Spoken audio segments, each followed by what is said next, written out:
Everyone, this is our iteration release sync video for the conversion group for May the 18th. I'm going to start it off with Tina and kind of chat about what we did this iteration. Yeah. Thanks. I'm sharing the right screen. You see Figma here? Yep.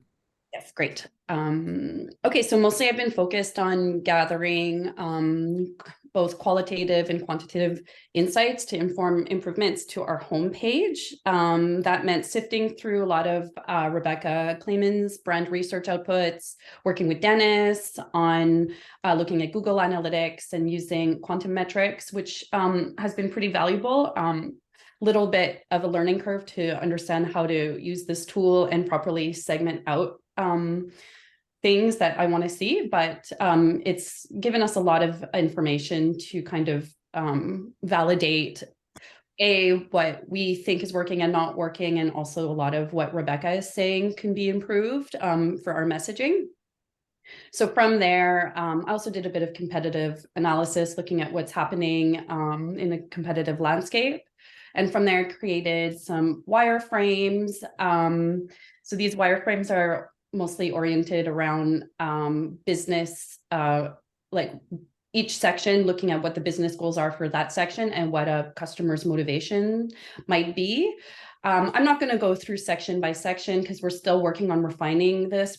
We actually have a meeting later today to work on refining the messaging and kind of making sure that the copy is a little bit more succinct. It's pretty copy heavy right now. But just to give you an idea, we're kind of looking at them block by block. Where should we start talking about our product and the value and what the platform is? Talk about cost right off the bat. How potential customers can save money using us. What's the ROI? Define DevSecOps. Highlight our key value drivers. Continuous integration, source code management, those continue to generate revenue for us. Yeah, and that's the homepage work. I've also been working on some pricing page updates.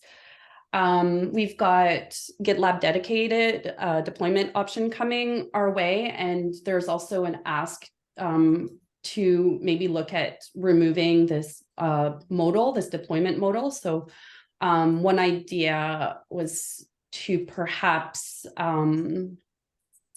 use a toggle so that customer can use either SaaS or self-manage right off the bat, and then this CTA goes directly into the purchasing floor, removing that extra decision inside a modal when somebody's primed to purchase or contact sales.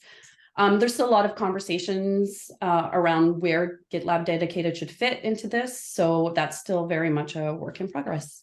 And that's it for me for this iteration. Thank you for listening.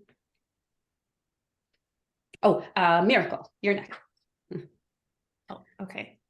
So for this iteration, I worked on MVC1, the free trial sign-up redesign. It got presented yesterday, and today I'm going to finish up version 2 of it, and hopefully I'll be able to show it to Tina either at the end of today or tomorrow. I also worked on translating the install page that's in review right now after fixing the last few bugs for that page. I also worked on a couple redirects, and the last thing I did was fix a bug with our logos on the homepage. And I'll pass it to Nathan. Thanks, Miracle.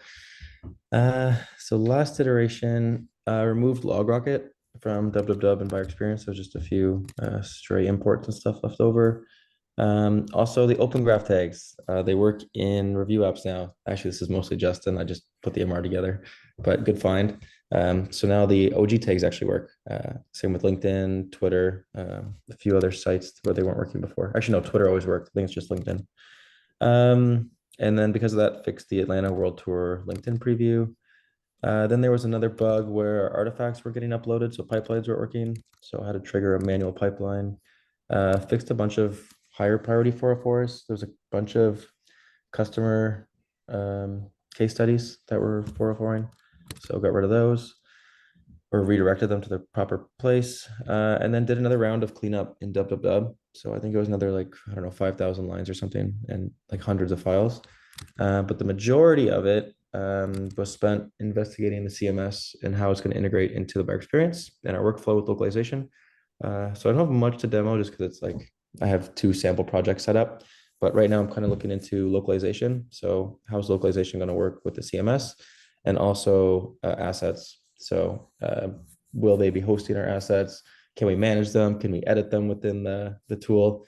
And so currently the tools that we're doing demos of, they seem to all have the same functionality. So it looks like, knock on wood, we'll get kind of an asset manager built into our CMS, which yay, build times will be faster. We won't have to manage images anymore, which is going to be great. But anyway, that's just one piece. So much more to do. But yeah, with that, I'll hand it back off to you, Justin. Yep. I'll kind of speak a few things that Margaret did. Some key ones were finalize GitLab 16 landing page and doing some content updates as things change around there. She also worked on, I think, 5 or 6 customer case study migration pages. And she also fixed a couple bugs in the homepage that we caught here and there as well. And I think that's about it. Thank you, everyone.